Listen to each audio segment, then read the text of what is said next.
Masalah sulitnya memiliki rumah terus menjadi sorotan pemerintah. Majelis Ulama Indonesia pun buka suara.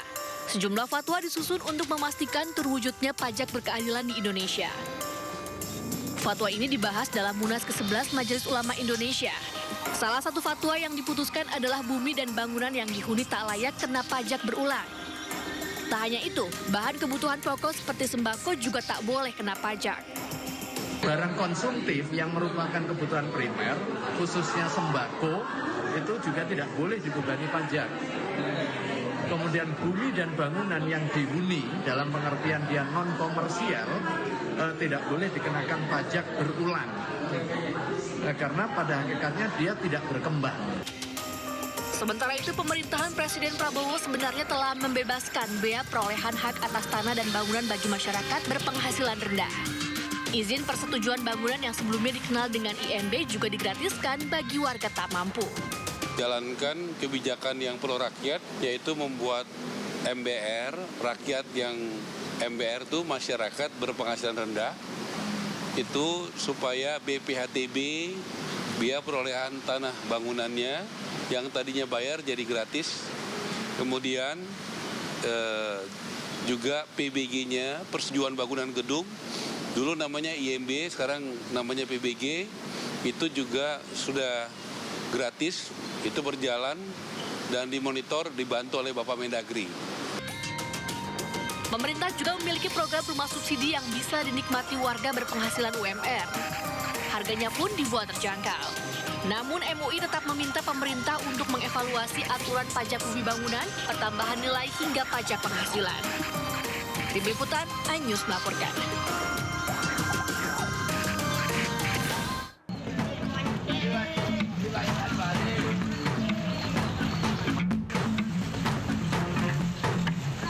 Beginilah kondisi banjir yang merendam Nagari Duku, Kecamatan 11 Koto, Tarusan, Provinsi Sumatera Barat. Banjir setinggi hingga 1 meter menggenangi pemukiman warga dan menutup akses jalan jalur lintas Sumatera, Padang, Painan, dan Bengkulu. Tingginya intensitas hujan yang mengguyur kawasan pesisir selatan sejak 2 hari terakhir hingga Senin pagi mengakibatkan Sungai Batang Tarusan meluap hingga ke jalan nasional. Masih arus lalin, di tepatnya kami berada di daerah Jongah, Kenagarian Duku Utara, Kecamatan Tarusan, Kabupaten Pesisir Selatan. Dapat kita sama saksikan, sampai saat ini arus lalin terputus karena naiknya air sungai. Kami juga menghimbau kepada para pengguna jalan, bagi yang melewati Padang Painan atau Painan menuju Padang, bisa melewati jalur alternatif, melewati kawasan wisata Mandeh. Kami menghimbau kepada para pengguna jalan agar berhati-hati, utamakan keselamatan daripada kecepatan. Dari data sementara BPBD Provinsi Sumatera Barat, banjir yang terjadi di daerah Tarusan ini merendam puluhan rumah warga serta area pertanian. Hingga saat ini BPBD masih melakukan pendataan dampak akibat banjir ini. Untuk sementara arus kendaraan dari arah Padang menuju Painan dan sebaliknya dialihkan ke jalan kawasan Mandeh. Dari Kabupaten Pesisir Selatan Sumatera Barat, Budi Sunandar, iNews melaporkan.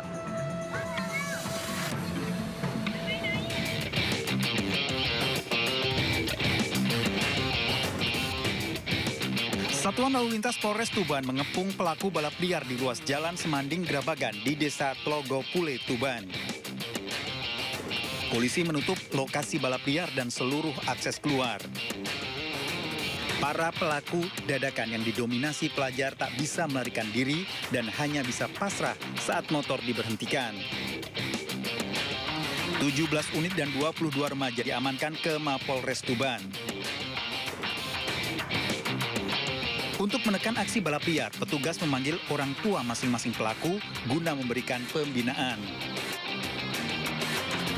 Orang tua pelaku menangis mengetahui anaknya diamankan, yang lain menegur keras perbuatannya. Kami bertindak itu berdasarkan aduan dari masyarakat bahwa mereka merasa terganggu akan adanya balap liar. Untuk kendaraan sendiri nanti akan kami tahan 3 hari sampai pemilik kendaraan ini bisa, karena kami lihat tadi beberapa kendaraan itu masih ada yang tidak sesuai dengan standarnya. Usai meminta maaf kepada orang tua, pelaku menjalani pembinaan. Dari Tuban, Jawa Timur, Pipit Wibawanto, iNews melaporkan. Seorang pria bikin geger setelah mengaku membawa mobil barang bukti polisi ke mall. Pelaku juga sesumbar mengaku ayahnya Propam Polda Metro Jaya. Setelah video viral, pelaku memberikan klarifikasi aksinya dilakukan untuk menghindari penagih utang. BB polseknya ada BB-nya polsek.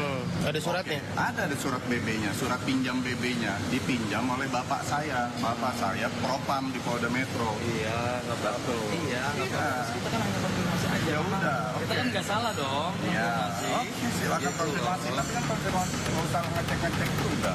Sebuah video yang memperlihatkan seorang pria mengaku-ngaku sebagai anak anggota Propam Polda Metro Jaya dan meminjam barang bukti viral di media sosial. Ia terlibat cekcok dengan sejumlah orang yang diduga merupakan debt collector di sebuah mal di Kota Bogor. Polda Metro Jaya pun angkat suara. Kabid Humas Polda Metro Jaya Kombes Pol Budi Hermanto memastikan ayah pria tersebut bukan anggota Propam Polda Metro Jaya. Ia juga menyebutkan mobil tersebut bukanlah merupakan barang bukti dan berstatus sebagai pindah kredit. Sementara itu, pria yang mengaku anak Propam Polda Metro Jaya meminta maaf dan mengaku terpaksa berbohong untuk menghindari pria yang diduga sebagai debt collector. Tidak benar orang tua saya berdinas di Propam Polda Metro. Kemudian yang kedua, terkait kendaraan tersebut tidak benar juga kendaraan tersebut BB milik Polri. Kemudian yang ketiga, saya terpaksa melakukan hal tersebut karena saya mendapat tekanan dan intimidasi dari debt collector. Polda Metro Jaya akan segera memeriksa pria tersebut untuk dimintai keterangan. Tim Liputan, iNews melaporkan. Kapolri Jenderal Listio Sigit Prabowo memerintahkan jajarannya untuk cepat tanggap merespon aduan masyarakat.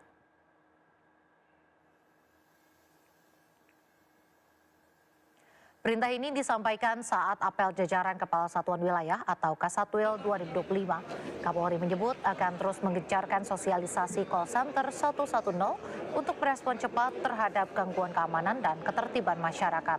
Layanan 110 beroperasi 24 jam untuk memastikan setiap aduan laporan dapat langsung ditindaklanjuti oleh polisi. Ya, saya kira dengan layanan 110 tadi yang nanti akan kita sempurnakan, harapan kita setiap laporan yang masuk bisa direspon cepat. Cukup dengan memencet 110.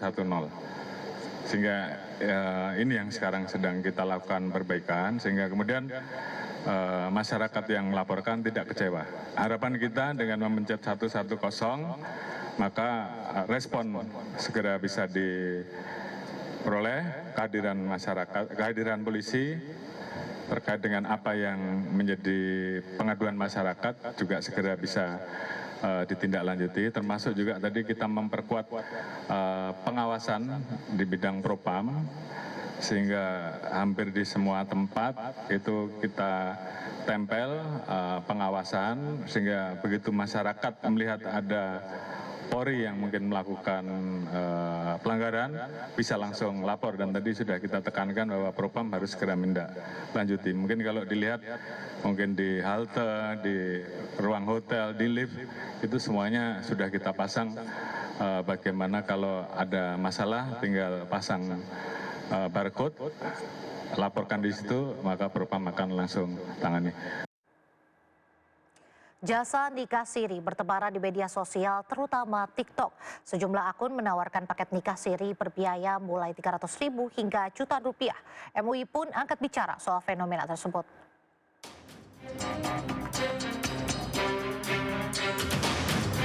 Iklan jasa nikah siri bertebaran di media sosial, terutama TikTok.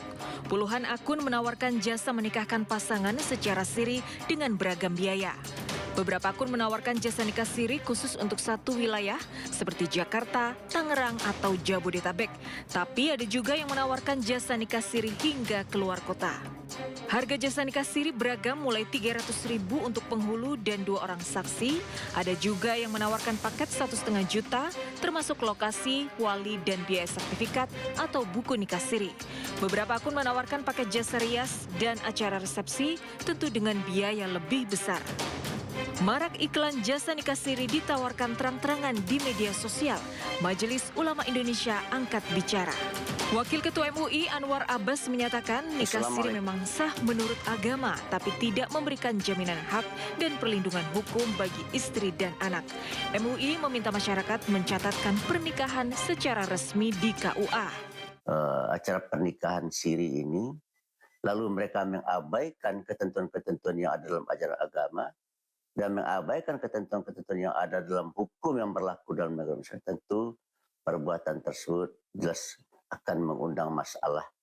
Dan tentu saja hal itu tidak kita inginkan. Ya, soal lemahnya perlindungan hukum bagi istri dan anak dalam pernikahan siri memang banyak ditemukan. Kasus tragis kekerasan istri hingga penelantaran anak terjadi dalam pernikahan siri. Istri dan anak tidak memiliki perlindungan hukum lantaran tidak ada undang-undang yang menjamin hak-hak mereka. Meski banyak pernikahan siri berakhir tragedi, nyatanya dari data Kemenak, ada 34,5 juta pernikahan siri di Indonesia dan hanya sekitar 1,5 juta yang tercatat. Data itu berkebalikan dengan makin turunnya angka pernikahan resmi di Indonesia dalam 10 tahun terakhir. Pada 2014, pernikahan tercatat sebanyak 2,1 juta dan turun signifikan pada 2024 hanya 1,4 juta, merupakan yang terendah dalam 1 dekade terakhir. Tim Liputan iNews melaporkan.